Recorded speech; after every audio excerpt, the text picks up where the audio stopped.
This episode starts with us back in the Joseon period with everyone gathering at the well. A deceased woman is covered on the ground, whose face is apparently badly disfigured. It's allegedly Yeon Woo, and their parents are beside themselves with grief. Tellingly, we don't actually see her face. Dam is so grief-stricken that she passes away. And that's whose grave we saw out in the woods. As for her husband, he's choked out by this unknown masked man whom we presume is Myung-soo.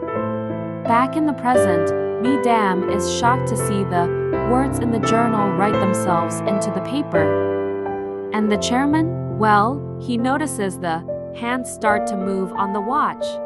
This is backdropped by Yeon Woo, who's brought into the hospital for treatment after passing out. When Yeon Woo awakens, Dam shows the journal off to her. The words scripted in confirm that the Kang family have received government positions. Thanks to the memorial headstone, it would appear that Yeon Woo's husband was poisoned by his stepmother, and unfortunately that same fate is befalling them again in the present.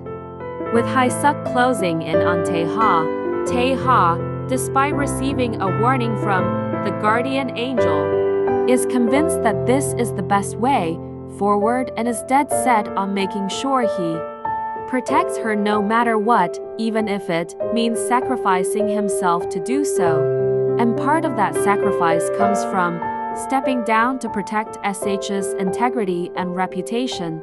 Unfortunately, Hae-suk and Myung-soo continue to scheme in the wake of all this, with the latter suggesting that they just get rid of Tae Ha's heart medication to make him a dead man walking. This is all in the background right now, as Tae Ha tells Yeon Woo when she's out of the hospital that he will do what he can to keep her safe and keep her by his side.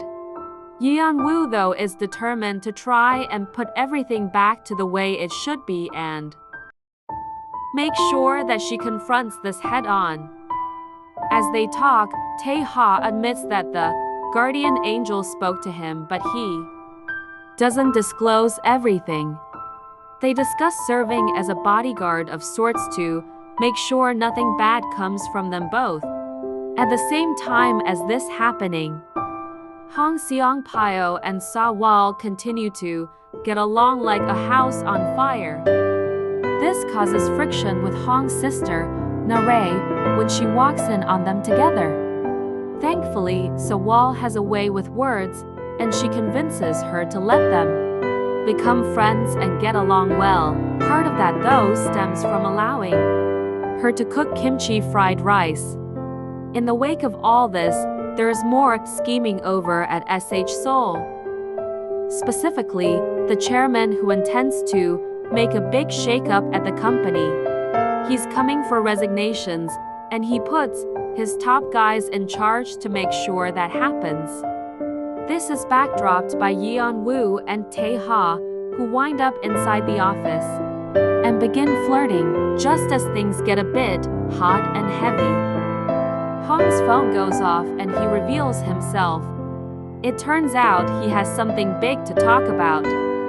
It would appear that CEO Min has hired someone to follow them and tail the pair. They need to catch this guy before it's too late.